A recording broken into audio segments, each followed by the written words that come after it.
So I'm here to talk about why vlogging is so goddamn important. I guess the reason I asked that question is because I really like vlogging. And so I've spent a little bit of time thinking about A, why do I like it? But B, is it important? At first glance, someone just talking to their camera and being even spontaneous and unscripted at times, it just seems a little inconsequential. Like, what is the purpose of that? Especially when we're all supposed to be living this adult life and we're deciding between being lawyers and doctors and senators and business owners. What role does a vlogger play in all of that? Having that question in my mind obviously didn't stop me from watching vlogs, but I do think that it may have stopped me from fully participating in the vlogging community if I didn't fully understand what the value was. When I went to college, I was deciding between two routes, kind of like that Robert Frost poem, I saw two paths diverged in a wood. I decided to go the route probably most traveled on. I decided to do something practical, and I think most people do. We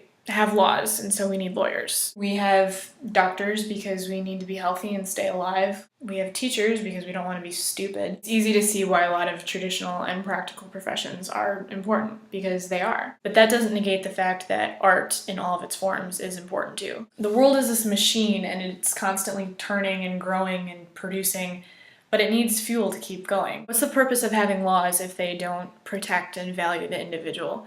What's the purpose of having hospitals if you don't have some form of entertainment or joy when you get out? The end goal, especially for those practical and traditional jobs, is to create a life that's good and comfortable and happy. And art in all of its forms plays a huge role in that. Think of the first time that someone saw a book and how pointless it probably seemed at the time. Like, wow, this dude wrote all of these words down and spent all this time making this, and what is he doing? He's telling a story?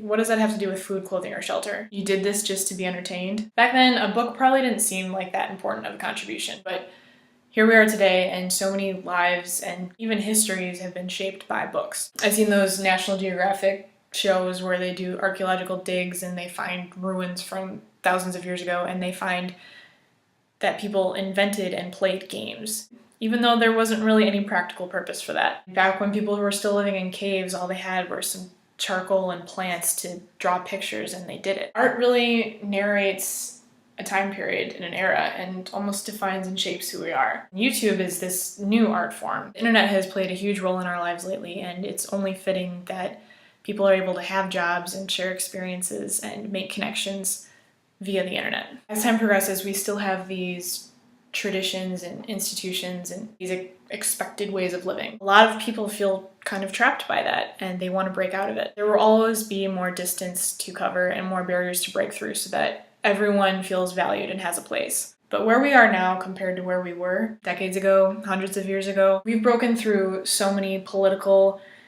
gender, racial barriers, and we still have a ways to go. But we're breaking out of other barriers too. There's a lot of rigid boundaries and expectations that we put on our society on how you're supposed to live your life. But we're starting to break out of that too, which is why I think YouTube is so incredible, because people are just creating and collaborating and speaking their minds and offering this brand new product that's so accessible. People who are truly original are encouraged, and those are the success stories that you see on YouTube. On YouTube, there's a really cool form of cultural Darwinism in that it's not survival of the fittest, but it's survival of the genuine. It's just this pure, strange place where people are just speaking their minds and being creative and collaborating and offering something that's brand new. Vlogging is a major vehicle for that, so that's why I think it's important. Okay, I'm gonna step off my soapbox and I will see you later. Bye.